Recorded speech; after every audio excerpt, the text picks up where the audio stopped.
ప్రజావాణి కార్యక్రమానికి ప్రాధాన్యతనిస్తూ ఫిర్యాదులను సత్వరమే పరిష్కరించాలని అదనపు జిల్లా కలెక్టర్ భుజంగారావు అధికారులకు సూచించారు. సమీకృత జిల్లా కార్యాలయ సముదాయ సమావేశ మందిరంలో సోమవారం నిర్వహించిన ప్రజావాణి కార్యక్రమానికి 160 ఫిర్యాదులు అందాయి.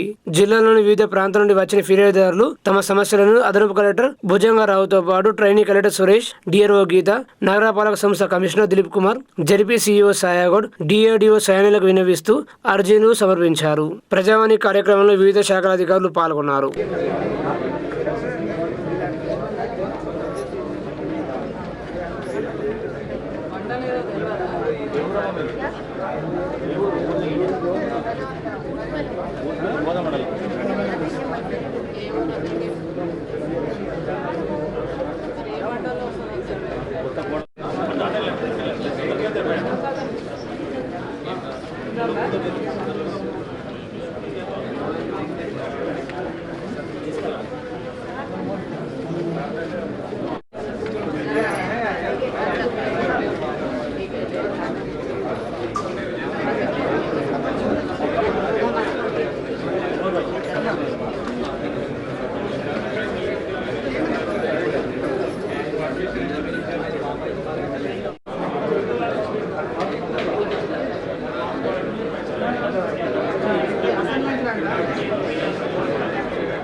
చెప్పండి.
ఏసీఆర్ ప్రక్రియలో నిజామాబాద్ రూరల్ నియోజకవర్గం రాష్ట్రానికి ఆదర్శమని Nizamabad rural MLA doctor Bhupath Reddy అన్నారు.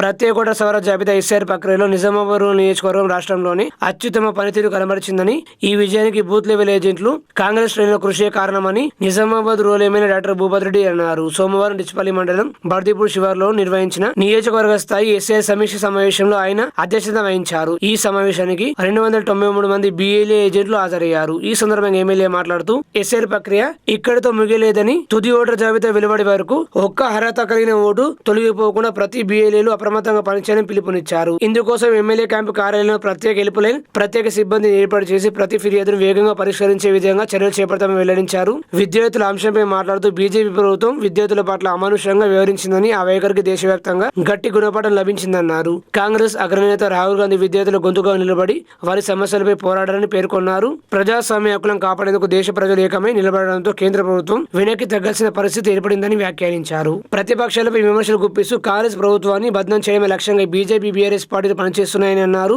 ప్రజలను తప్పుదోవ పట్టించే రాజకీయాలకు పాల్పడకుండా బీజేపీ నాయకులు తమ భాషను అదుపులో పెట్టుకోవాలని హెచ్చరించారు. కాంగ్రెస్ పై అసత్య ప్రచారం చేస్తే ప్రజాస్వామ్యబద్ధంగా గట్టి సమాధానం ఇస్తామని స్పష్టం చేశారు. ఎంపీ అరవింద్ మాటలు అదుపులో పెట్టుకోవాలని హితవు పలికారు. ఈ సమావేశంలో డీసీసీ అధ్యక్షుడు నాగేష్ రెడ్డి, ఏఎంసీ చైర్మన్ ఉప్ప గంగారెడ్డి, నియోజకవర్గ ఎస్ఆర్ సమన్వయకర్త ఆకుల లలిత, రాష్ట్ర గీత పారిశ్రామిక corporation chairman Shekhar Goud, Urdu academy రాష్ట్ర చైర్మన్ తహీర్ బిన్ హమ్దన్, మాజీ ఐసీడీఎంఏ చైర్మన్ మునుపల్లి సాయిరెడ్డి, తారాచంద్ నాయక్ తదితరులు పాల్గొన్నారు. వాళ్ళే మాట్లాడుతున్నారు, గోదావరిలో 1,00,000 క్యూసెక్స్ నీళ్లు పోతున్నాయి, మరి కాంగ్రెస్ వాళ్ళు ఎత్తిపోస్తలేరని. ఒకవైపేమో కాళేశ్వరంలో కట్టినటువంటి డ్యామ్ కూలిపోయింది. మరి డ్యామ్ సేఫ్టీ అథారిటీ వాళ్ళు ఏమో ఇక్కడ నీళ్లు నిల్వ ఉంచొద్దు అని చెప్తున్నారు. మరి నీళ్లు నిల్వ ఉంచంగా ఎట్లా పంపు చేస్తారు? ఒకడు అంటాడు పారే నీళ్ళకి వెళ్ళి పంపు చేయండి పోయి మీకు సాధనే తెలియదు అంటాడు. మరి పారే నీళ్ళకి వెళ్ళి పంపులు పెట్టినాక మరి డ్యామ్లు ఎందుకు కట్టినావు చెప్పండి? మీకు చెరువు లేకుండా నీళ్ళు వాడతాయనుకుంటే మరి చెరువు ఎందుకు కట్టినావు అంటే అంత తెలివి తప్పగా మరి ఇక అవగాహన లేక కాదు అది. అంటే పద్మాసనం అంటే చూడు, పద్మాసనంతో ప్రజలను తప్పుదల పట్టేదానికి కాంగ్రెస్ బదనం చేయడానికి మాట్లాడుతూ ఉన్నారు. ఇవాళ మన దగ్గరనే చూడండి, పెద్దలు తాయాబిన్ అమ్దాన్ గారు చెప్పారు ఇవాళ మంచిప్పది మన ప్రాంతంలో చేయగల 21A ప్యాకేజ్. పెద్దలు సుదర్శన్ రెడ్డి గారు ఇరిగేషన్ మంత్రిగా ఉన్నప్పుడు 1300 కోట్ల రూపాయలు ఖర్చు పెట్టి 80% కంప్లీట్ అయినటువంటి ప్రాజెక్టు. ఇంకొక 300 కోట్లు పెడితే మనకు 2 లక్షల ఎకరాలకు నీళ్ళు వచ్చేది. దాంట్లో 80,000 ఎకరాలు stabilisation of the Nizam Sagar tailed, 1,20,000 ఎకరాలు కొత్త ఆయకట్టు, మనకు సిరికొండ గడుకోల వరకు నీళ్ళు వచ్చేది. మరి ఎవరు వద్దన్నారా అంటే ఇలా పైపుల ద్వారా నీళ్ళు ఇస్తాం, అక్కడ మరి తాండాలను ముంచుతామని చెప్పి కెపాసిటీ పెంచి ఇలా రీడిజైనింగ్ పేరు మీద ఇవాళ ఎంత ఖర్చు చేసింది తెలుసా? 1800 కోట్లు ఖర్చు చేసింది టీఆర్ఎస్. ఒక గుంటకన్నా నీరు వచ్చిందా? రాలే. ఇవాళ అందుకే మేము పునరాలోచన చేసాం. మన పెద్దలు సుదర్శన్ రెడ్డి గారు మరి ఇక్కడ అందరూ వేదిక మీద ఉన్న అందరూ కూడా మేము పోయినాం అక్కడికి పోయి అక్కడ, ఎందుకంటే ఆయనకు అనుభవం ఉంది, ఆయననే ఆ ప్రాజెక్టు కట్టింది, ఆయననే అక్కడ మరి ఏది ఇరిగేషన్ మంత్రిగా ఉండే కిరణ్ కుమార్ రెడ్డి గారి టైంలో. కాబట్టి ఆయన అనుభవాన్ని రంగడించి, ఎందుకంటే ఇప్పుడు మనకు సారంగాపూర్ లిఫ్ట్ కానీ, బినోలా లిఫ్ట్ కానీ, ఇక్కడ పంచిప్ప లిఫ్ట్ కానీ నిర్మించింది ఆయనని. కాబట్టి పోయి అక్కడ పరిశీలిస్తే ఏమైందంటే ఇంకొక లిఫ్ట్ లేకుండా, ఒక లిఫ్ట్ తగ్గించి అక్కడ ముంపు ప్రాంతం లేకుండా, ఆర్ఎన్ఆర్ ఇష్యూ లేకుండా మనము సేమ్ ఆయకట్టుకు నీళ్ళు వచ్చి గ్రావిటీ ద్వారా సరే అని చెప్పి రైతులను అడిగినాము అందరినీ. మన గడుకోల రైతులను అడిగినాము, గన్నారం రైతులను అడిగినాము, మా మోపాల రైతులను అడిగినాము, మా గన్పూర్ రైతులను అడిగితే వాళ్ళందరూ కూడా ఏమన్నారంటే మాకు పైపుల ద్వారా నీళ్లు వద్దు, మాకు కెనాల్ ద్వారానే నీళ్లు కావాలి, ఎక్కడ పోతే అక్కడ మాకు చెరువులు నింపండి, మా చెక్ డ్యామ్లలో నీళ్లు వదలండి, వాగులలో మిగతా నీళ్లు ఉంటే మేము బారించుకుంటాం, మీరు కెనాల్ ద్వారానే నీళ్ళు ఇవ్వండి. ఇవాళ నిజాం సాగర్ కెనాల్ ఉన్నది 100 సంవత్సరాల పైన ఏమో చెక్కు చెదిరిందా? ఇవాళ పోచంపాడు కెనాల్ ఉంది, ఏమో చెక్కు చెదిరిందా? మరి వాళ్ళ పైపులు వేస్తే ఎన్నో రోజులు ఉన్నాయి, మరి ఎక్కడో వలిగిపోతే మళ్ళీ కిందికి నీళ్ళు ఆగిపోతాయి. కాబట్టి అది సాధ్యం కాదు. మన దగ్గర కెనాల్ ద్వారానే నీళ్ళు ఇవ్వని రైతులు కోరుకుంటే పెద్దలు సుదర్శన్ రెడ్డి గారు కూడా, తాయబిన్ అందరు గారు ఉన్నారు, వీళ్ళందరూ ఆ రోజు ఒక నిర్ణయం తీసుకుంటాం. ఏంటంటే తక్కువ ఖర్చులో 300 కోట్ల,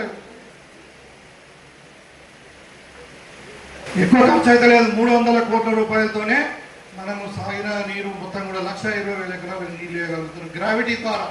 ఇంకొక పంపు లేదు. ఇలా మంచిప్ప చెరువు నుండి పంప్ అవసరం లేదు. ఒక పంప్ అంటే ఎంతైతే ఒక సీజన్లో 10 లక్షల రూపాయల, 10 కోట్ల రూపాయల ఓన్లీ మన కరెంట్ బిల్ అవుతుంది. కాబట్టి అక్కడ పంపు లేకుండా, అక్కడ ఆర్ఎన్ఆర్ ఇష్యూ లేకుండా మరి డైరెక్ట్గా కెనాల్ ద్వారా నీళ్ళు ఇద్దామని నిర్ణయం తీసుకున్నారు. దానికి కూడా విమర్శిస్తూ ఉన్నారు. బీజేపీ వాడు తెలివి లేనివాడు మాట్లాడతాడు, భూపతి రెడ్డికి ఏం అవగాహన ఉంది, సుదర్శన్ రెడ్డికి ఏం అవగాహన ఉంది. ఇప్పుడు వాళ్ళు కట్టిన పైపులు అంటే ఆ పైపులకి వెళ్ళి నీళ్ళు ఇవ్వాలంట. మరి మీరే చెప్పండి, వాళ్ళ మీరు ఇంతమంది అందరూ కూడా రైతులు ఉన్నారు కదా, 7 మండలాల నుండి ఇక్కడ వచ్చారు కదా, మీరు చెప్పండి మరి పైపుల ద్వారా నీళ్ళు ఇద్దామా, మరి కెనాల్ ద్వారా నీళ్ళు ఇద్దామా? దయచేసి చెప్పండి, కెనాల్ ద్వారా నీళ్ళు ఇద్దాం. మరి కెనాల్ ద్వారా నీళ్ళు ఇస్తే మనకు చెరువులు నింపుకోవచ్చు, చెక్ డ్యాములు నింపుకోవచ్చు, మిగతా నీళ్ళు మనం పొలాలు వారించుకోవచ్చు. ఇవాళ మనకు ఖర్చు తక్కువ అవుతుంది, డబ్బులు లేవు. ఇప్పుడు పెద్దలు నాగేశ్వర రెడ్డి గారు చెప్పారు, మరి కేసీఆర్ మొత్తం అప్పులు చేసిపోయాడు. మరి అప్పులు తీర్చడానికే మనకు టైం పడుతూ ఉంది. మరి కాబట్టి ఇవాళ తక్కువ ఖర్చులో ఎక్కువ ఆయకట్టు కట్టేటువంటి మనం ప్రాజెక్టును కట్టుకోవాలని ప్రభుత్వం ఒక నిర్ణయం. తప్పకుండా ఈ సభాముఖంగా చెప్తా ఉన్నాను, త్వరలోనే దాని మీద ఒక గవర్నమెంట్ ఒక నిర్ణయం తీసుకుంటుంది. ఇంజనీర్లు ఒక డిజైన్ అడిగినాం, ఇచ్చిన తర్వాత నేను, సుదర్శన్ రెడ్డి గారు, మహేష్ కుమార్ గౌడ్ గారు మేము పోయి అక్కడ సీఎం దగ్గర కూర్చొని దాన్ని ఫైనల్ చేసుకుని తప్పకుండా ఈ ప్రాజెక్టును మరి రాబోయే 2.5 సంవత్సరాల్లో మేము కంప్లీట్ చేస్తామని చెప్పి ఇక్కడ సందర్భంగా చేస్తాం. తెలిసినోడు తెలియనోడు ఏదో ఒకటి మాట్లాడుతూ ఉన్నాడు. ఇక భాష అరవింద్ అంటాడు, సీఎం పట్టుకొని వాడు వీడు పుట్టోడు, ఇంకో దుర్మార్గుడు అంటాడు, వాడు ఒకటి మాట్లాడతాడు. అంటే నేను చెప్తాను, మొన్న కూడా ప్రెస్ మీట్లో చెప్పినాను, కొడుక మీరు లాంగ్వేజ్ బాగా మాట్లాడండి, మాకు మాట్లాడే చేతగాక కాదు, మాకు ఒక సంస్కారం ఉన్నది. లేకుంటే కొడుక మాకు పేద 1000 మంది యూత్ కాంగ్రెస్ పిల్లలు ఉన్నారు, ఎన్ఎస్ఏ పిల్లలు ఉన్నారు, వాళ్ళకి చెప్తే మళ్ళీ మీరు వాళ్ళు మాట్లాడే కూతులు మీ అమ్మలక్కల దాకా పోతాయి. చెప్తాను మళ్ళీ జాగ్రత్త. మీరు పీటకండి, పీట్లు వాడకండి, మీరు మర్యాదగా మాట్లాడండి. అంటే ముఖ్యమంత్రి అంటే కూడా వాడు వీడు అంటారా?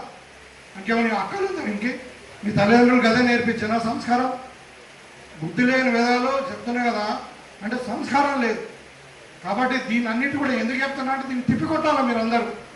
ఇక్కడ ఉన్న వాళ్ళందరూ సామాన్యులు కారు, వీళ్ళందరూ కూడా మీ గ్రామాలలో మంచి పలుపడిన మండలాల్లో పలుపడిన వ్యక్తులు. కాబట్టి దీన్ని బీజేపీ టీఆర్ఎస్ చేస్తున్నటువంటి నాటకాలను, మరి అదేవిధంగా ప్రభుత్వం చేస్తున్నటువంటి మంచి పనులు, ఇవాళ మంచి పనులని చెప్తామని ఇవాళ ఎంప్లాయీస్కి 8 లక్షల మంది ఎంప్లాయీస్కి ఇలా మనము ఏది క్యాష్లెస్ ట్రీట్మెంట్ ఇస్తా ఉన్నాం. గతంలో ఏ ప్రభుత్వం ఇవ్వలే.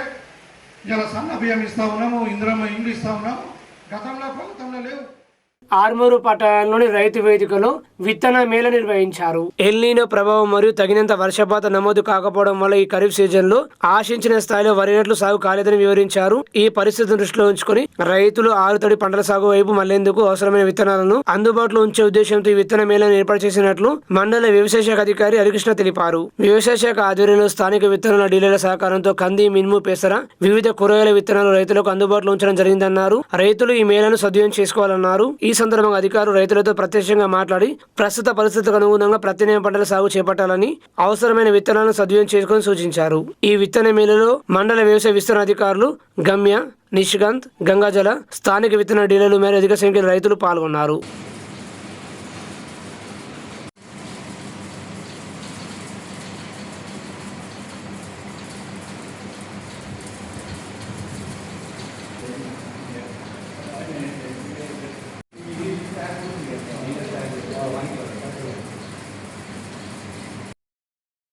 నమస్తే అండి, నా పేరు హరికృష్ణ. నేను ఆర్మూర్ మండల వ్యవసాయ అధికారిని మాట్లాడుతున్నాను.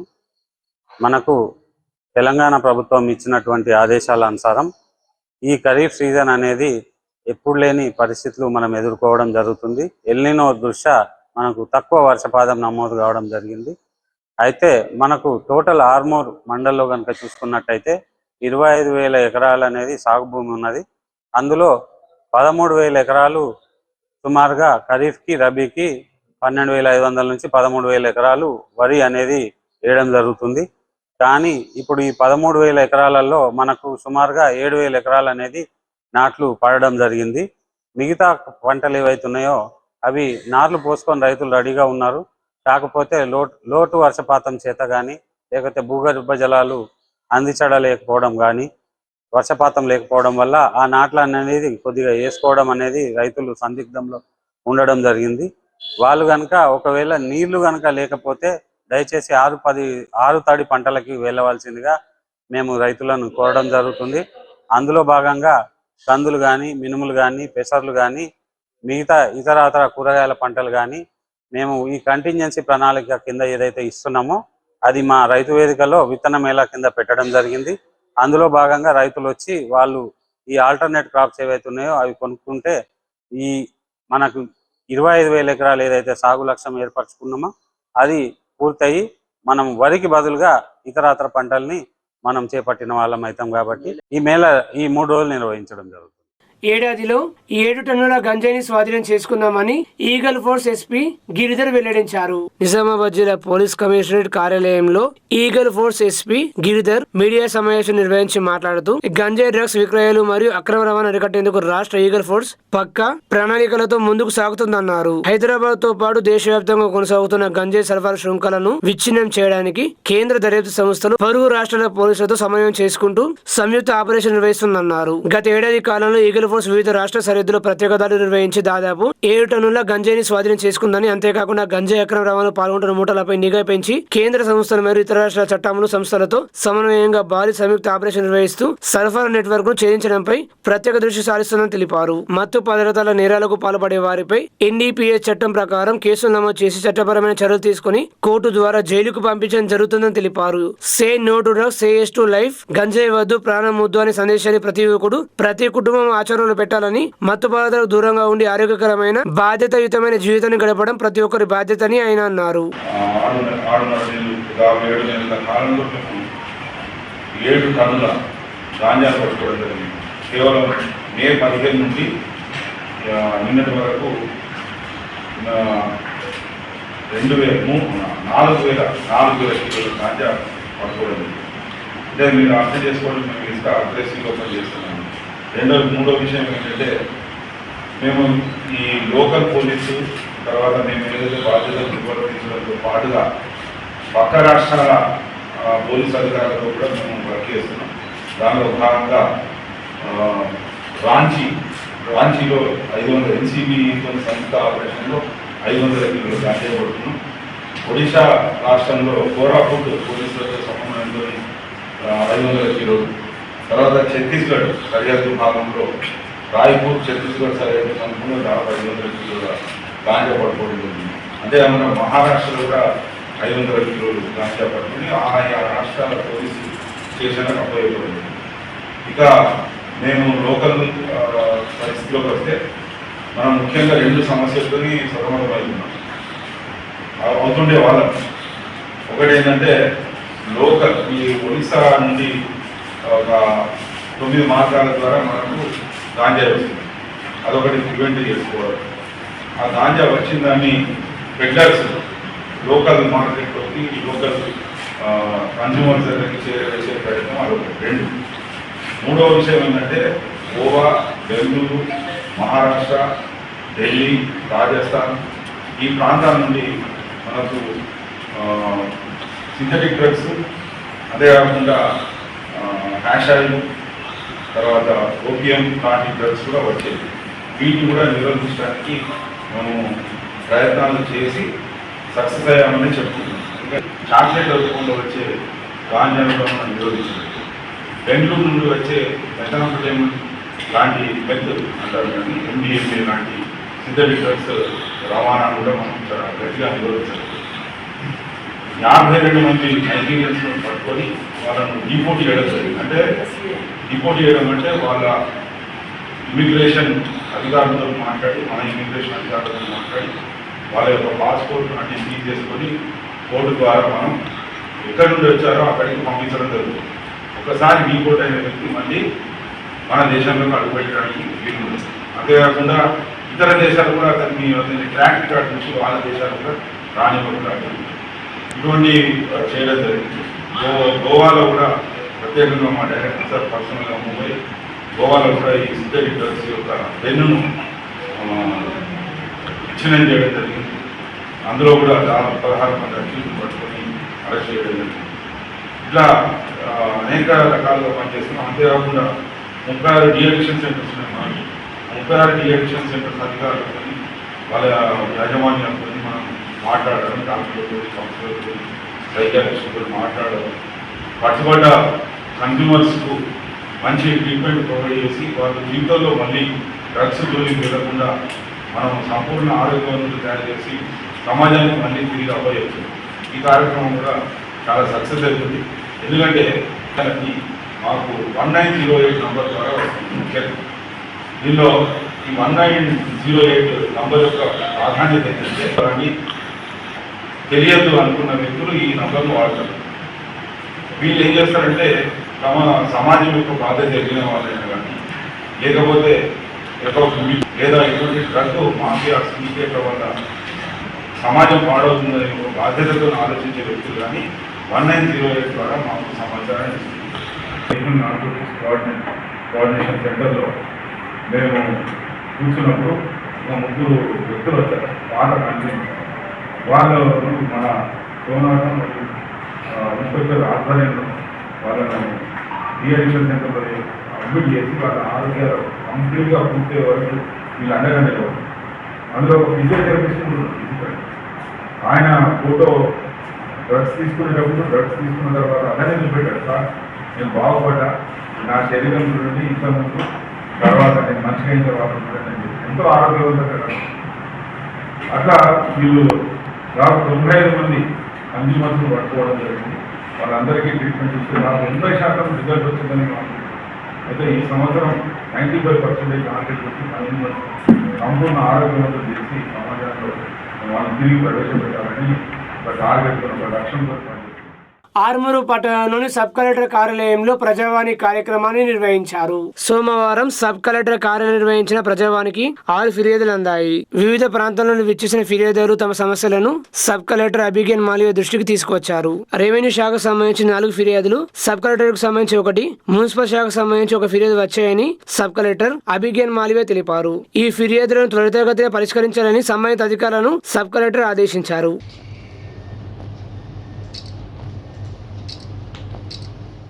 ఆర్మూరు మండలం చేపూరులోని క్షత్రియ పాఠశాలలో కేబినెట్ ప్రమాణ స్వీకార మహోత్సవాన్ని ఘనంగా నిర్వహించారు. చేపూరులోని క్షత్రియ పాఠశాలలో 2026-2027 విద్యా సంవత్సరపు ఎన్నికైన కేబినెట్ విద్యార్థుల ప్రమాణ స్వీకార కార్యక్రమాన్ని ఎంతో ఘనంగా నిర్వహించారు. ఈ కార్యక్రమాన్ని క్షత్రియ విద్యా సంస్థల కార్యదర్శి అల్జాపూర్ దేవేందర్ జ్యోతి ప్రజ్వలన చేసి ప్రారంభించారు. ముఖ్య అతిథిగా క్షత్రియ ఇంజనీరింగ్ కళాశాల ప్రిన్సిపల్ డాక్టర్ కట్క శ్రీనివాస్ హాజరయ్యారు. పాఠశాల ప్రిన్సిపల్ విజయలక్ష్మి అధ్యక్షతన ఈ కార్యక్రమం నిర్వహించారు. 10వ తరగతి విద్యార్థిని తన్వి స్వాగత నృత్యంతో ప్రమాణ స్వీకార కార్యక్రమం ప్రారంభమైంది. ఎన్నికల ప్రధాన కమిషనర్ విజేతల జాబితా ప్రకటించారు. పాఠశాల హెడ్ గర్ల్ నైతిక, హెడ్ బాయ్ గా హర్షవర్ధన్, డిప్యూటీ హెడ్ గర్ల్ గా సంజన, డిప్యూటీ హెడ్ బాయ్ గా కీర్తేష్ యాదవ్, కల్చరల్ కెప్టెన్ బాయ్ గా సుశాంత్, కల్చరల్ కెప్టెన్ గర్ల్ గా అదితి, క్రీడా ప్రతినిధులుగా సాయి చరణ్, మధుమితలు ఎన్నికయ్యారు. ఈ సందర్భంగా విద్యార్థులు గావించిన నృత్య ప్రదర్శనలు అందరినీ ఆకట్టుకున్నాయి. అల్జాపూర్ దేవేంద్ర మాట్లాడుతూ ప్రజాస్వామ్యంలో ప్రజలు ఎన్నుకోబడే ప్రతినిధులు ప్రజా సంక్షేమం కోసం పనిచేయాలన్నారు. ప్రజాస్వామ్యానికి మూలం ఎన్నికలని, అటువంటి ఎన్నికల వ్యవస్థను చిన్న వయసులోని విద్యార్థులకు అవగాహన కల్పించడం ఈ కార్యక్రమం ముఖ్య ఉద్దేశమన్నారు. ముఖ్య అతిథిగా విచ్చేసిన ఇంజనీరింగ్ కళాశాల ప్రిన్సిపల్ కట్కన్ శ్రీనివాస్ మాట్లాడుతూ ప్రపంచంలో ఒక్క భారతదేశంలోని ప్రజాస్వామ్య వ్యవస్థ సరైన దిశలో పయనిస్తుందన్నారు. పదవులంటే అలంకారం కాదని బాధ్యత అని ఆయన అన్నారు. స్కూల్ ప్రిన్సిపల్ విజయలక్ష్మి మాట్లాడుతూ ఎన్నికైన ప్రతినిధులు పాఠశాల నియమాలను అనుసరించి తమ విధులు నిర్వహించాలని సూచించారు. నాయకత్వ లక్షణాలను పెంపొందించుకొని నిజ జీవితంలో ఉన్నత స్థాయికి ఎదగాలని ఆకాంక్షించారు. ఈ కార్యక్రమంలో పాఠశాల సిబ్బంది, విద్యార్థులు పాల్గొన్నారు. ఆర్మూరు పట్టణంలోని ప్రసిద్ధ పుణ్యక్షేత్రమైన సిద్ధులగుట్టపై నేడు సోమవారం సందర్భంగా ప్రత్యేక పూజలు చేశారు. ఉదయం నుండి అధిక సంఖ్యలో భక్తులు విచ్చేసి శివాలయంలో పంచమృతాలతో, బిల్వపత్రాలతో అభిషేకం నిర్వహించి రామాలయం, దుర్గామాత, దత్తాత్రేయ, అయ్యప్ప స్వామి, ఇలమ్మ తల్లి, ఏకశిల స్తంభం వద్ద గల హనుమానాలయంలో ప్రత్యేక పూజలు చేశారు. నందీశ్వర మహారాజ్ ఆధ్వర్యంలో స్వామివారి పల్లకి సేవ కార్యక్రమాన్ని ఘనంగా నిర్వహించారు. అన్నదాతల సహకారంతో పెద్ద ఎత్తున విచ్చేసిన భక్తులకు అన్నసత్తులు నిర్వహించారు. ఈ కార్యక్రమంలో ఆలయ కమిటీ సభ్యులు సుమన్, పిసి గంగారెడ్డి, కొడుకుల మల్లయ్య, చరణ్ రెడ్డి, జిమ్మిరవి, సంధ్య, భట్టశంకర్, చంద్రశేఖర్ శ్రీనివాస్, కొంత మంజుల మురళి తదితరులు పాల్గొన్నారు.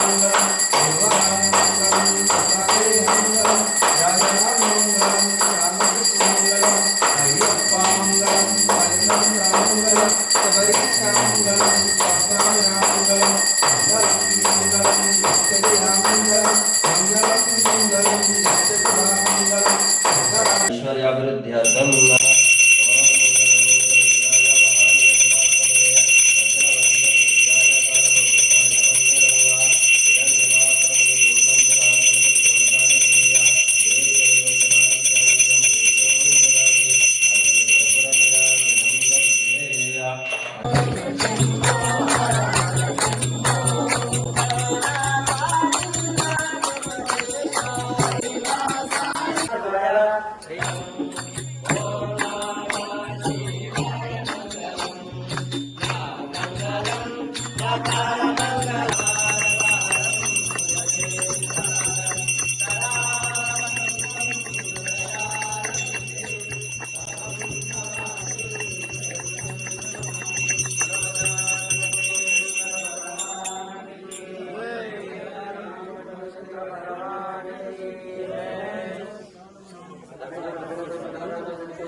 ఇక్కడ పూజలు జరుగుతాయి. ఇప్పుడే పంతులు గారు మాకు చెప్పారు, శ్రావణ మాసం లాస్ట్ సోమవారం రోజు రుద్రాభిషేకం ఉంటుందమ్మా. ఎవరైనా మట్టిలింగంతో ఎవరైనా మీరు పాల్గొనాలనుకుంటే కమిటీ సభ్యులకు చెప్తే దానికి ఒక రుసుము ఉంటుంది, అది చేసుకొని పునీతులు కాగలరు. అలాగే యథావిధిగా ఎప్పుడు ఈ సోమవారం నాడు ఇక్కడ జరిగే అన్నప్రసాద కార్యక్రమానికి ఎందరో దాతలు ముందుకు వచ్చి ఇప్పటి వరకు నిరంతరము జరుగుతున్నది. కాబట్టి మీరు కూడా భక్తులు వచ్చిన వాళ్ళు మీ వంతు సహకారంగా పువ్వో పత్రో ఇస్తే కూడా మనకు ఇంకొకరికి కూడా ప్రసాదం ఇచ్చినట్లు మనకు ఆ భాగ్యం కలుగుతుంది. మరి ఒక కుటుంబం వాళ్ళు మేమే పెట్టాలి. ఓం నమః శివాయ, ఓం నమః శివాయ, జరగాలి. ఓం నమః శివాయ.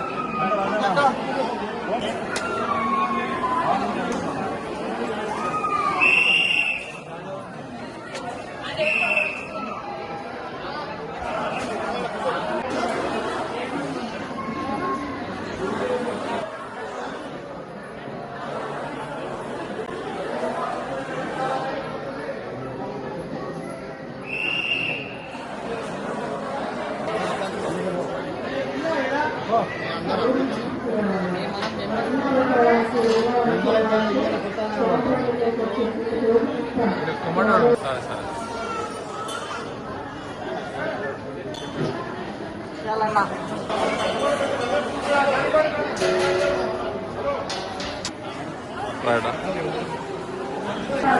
లైన్ పట్టే లైన్ పట్టు.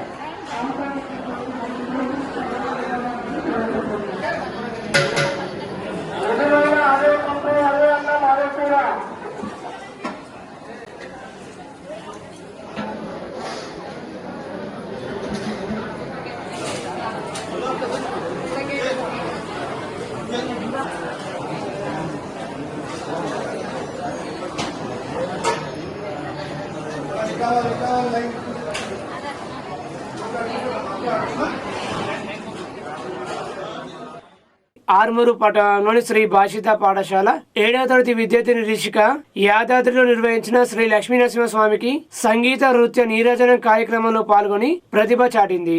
ఆదర్శ కళానిలయం ఆధ్వర్యంలో జరిగిన ఈ కార్యక్రమంలో రిషిక తన నృత్య నైపుణ్యం, హావభావాలు, లయబద్ధమైన ప్రదర్శనతో ప్రేక్షకులను ఆకట్టుకుంది. ఆమె ప్రతిభను గుర్తించిన నిర్వాహకులు ఘనంగా సన్మానించి ప్రశంసా పత్రం మరియు జ్ఞాపికను అందజేశారు. ఈ సందర్భంగా శ్రీ భాషిత స్కూల్ చైర్మన్ పోలపల్లి సుందర్ రిషికను ప్రత్యేకంగా అభినందించి భవిష్యత్తులో మరిన్ని ఉన్నత వేదికలపై ప్రతిభ చాటాలని ప్రోత్సహించారు. రిషికకు నృత్య శిక్షణ అందించి ఆమెను తీర్చిదిద్దిన నాట్య గురువు కవితను కూడా ఆయన అభినందించారు. సమాజానికి మరెందరో ప్రతిభావంతులైన కళాకారులను అందించాలని ఆకాంక్షించారు. అలాగే పాఠశాల ప్రిన్సిపల్, అసిస్టెంట్ ప్రిన్సిపల్, ఉపాధ్యాయులు మరియు సిబ్బంది రిషికను హృదయపూర్వకంగా అభినందించి శుభాకాంక్షలు తెలియజేశారు. ఆర్మూరు పట్టణంలోని అంబేద్కర్ చౌరస్తా పీడీఎస్ ఆర్మూరు ఏరియా కమిటీ ఆధ్వర్యంలో ఎంపీ విశ్వేశ్వరరెడ్డి దిష్టిబొమ్మ దగ్ధం చేశారు. పీడీఎస్ ఆర్మూరు ఏరియా అధ్యక్షుడు నిఖిల్ నాయకులు వచ్చల మాట్లాడుతూ నీటి పేపర్ లీకేజీకి వ్యతిరేకంగా జరిగిన యుద్ధంలో తమ ప్రాణాలు సైతం త్యాగం చేశారని, ఆ త్యాగాలను గుర్తు చేసుకుంటూ విద్యార్థులు విజయం సాధించామని ఒకవైపు ఆనందాన్ని వ్యక్తం చేస్తుంటే, చేవల్ ఎంపీ బీజేపీ కొండ విశ్వేశ్వరరెడ్డి మాత్రం విద్యార్థి ఉద్యమాన్ని అవహేళన చేసినట్లు మాట్లాడుతున్నారని, ఇది సరైనది కాదని ఎంపీ విద్యార్థులకు బహిరంగ క్షమాపణ చెప్పాలని డిమాండ్ చేశారు. తెలంగాణ రాష్ట్రానికి సంబంధించినటువంటి ఎంపీలు కావచ్చు, ఎమ్మెల్యేలు కావచ్చు, ఎవరు కూడా స్పందించకుండా ఖాళీ చూడడం మాత్రమే పరిమితమైన వారు తెలంగాణ రాష్ట్రంలో ఉన్నటువంటి విద్యార్థులు కారా, నీటికి బలైనటువంటి విద్యార్థులు కారా. 26,000 మంది చనిపోతే ఎవరు కూడా స్పందించలేరు. కేవలం విద్యార్థులు మాత్రమే పోరాటం చేసిరు. దానికి విజయం కూడా సాధించుకున్నాం. అయ్యా కొండ విశ్వేశ్వరరెడ్డి గారు, మీకు ఒకటే చెప్తా ఉన్నాం, ఇప్పటికైనా విద్యార్థులకు క్షమాపణ చెప్పాలా. ఎందుకంటే ఆ విద్యార్థులు వాళ్ళకి జరిగినటువంటి అన్యాయం కోసమే ప్రశ్నించరు, ఇంకా వేరే దానికోసం కాదు. ఏమంటారంటే రాజకీయాల కోసం చేస్తున్నారు, వేరే పార్టీలు చేస్తున్నారంటే, అయ్యా సారు ఆడ ఉన్నది ఓన్లీ విద్యార్థులు మాత్రమే, ఉన్నది మీ బీజేపీ గుండాలు. పోలీస్ ముసుగులో ఎంతోమంది విద్యార్థులు లాఠీ చార్జ్ చేసినటువంటి దాంట్లో ఎంతోమంది కనిపిస్తున్నారు. బ్యాచ్లు లేవు, యూనిఫామ్లు ఉన్నారు, సివిల్ డ్రెస్లో, మరి మీకు కనిపిస్తలేరా? వాళ్ళని ఎన్కౌంటర్ చేయాలా, ముందుగా వాళ్ళపైన చర్యలు తీసుకోవాలా అని మేము డిమాండ్ చేస్తున్నాం. మరి ఒక ఎంపీ స్థానంలో ఉండి ఇట్లాంటి వాక్యాలు ఒక దేశ యువత పైన అనడం కరెక్టా అని ఈరోజు నేను కొండ విశ్వేశ్వరరెడ్డి గారిని ప్రశ్నిస్తున్నాను. ఈ మాట మీరు అన్నందుకు ఖచ్చితంగా మీ వాక్యాలను వెనక్కి తీసుకోవాలి, విద్యార్థులను క్షమాపణ అడగాలని పీడీఎస్ తరఫున మేము కోరుతున్నాం. ఆర్మూరు పట్టణంలోని క్షత్రియ జూనియర్ కళాశాలలో ట్రాఫిక్ ఎస్ఐ రఘుపతి ఆధ్వర్యంలో పోలీస్ కళా బృందం సభ్యులతో కలిసి ట్రాఫిక్ నియమాలు, డ్రగ్స్ నిర్మూలన, సైబర్ నేరాలపై అవగాహన కార్యక్రమం నిర్వహించారు. ఈ సందర్భంగా ఎస్ఐ రఘుపతి మాట్లాడుతూ ట్రాఫిక్ నియమాన్ని తప్పనిసరిగా పాటించాలని, హెల్మెట్, సీట్ బెల్ట్ వినియోగించడంతో పాటు మైనర్లు వాహనం నడపరాదని సూచించారు. యువత మత్తు పదార్థాలకు దూరంగా ఉండాలని, సైబర్ మోసాల పట్ల అప్రమత్తంగా ఉండి ఓటీపీ బ్యాంకు వివరాలను ఎవరికి ఇవ్వవద్దని తెలిపారు. సైబర్ మోసాలకు గురైతే వెంటనే 1930కు ఫిర్యాదు చేయాలని సూచించారు. పోలీస్ కళా బృందం సభ్యులు పాటలు, నాటకాల ద్వారా విద్యార్థులకు అవగాహన కల్పించారు. ఈ కార్యక్రమంలో కళాశాల ప్రిన్సిపల్, అధ్యాపకులు, విద్యార్థులు పాల్గొన్నారు.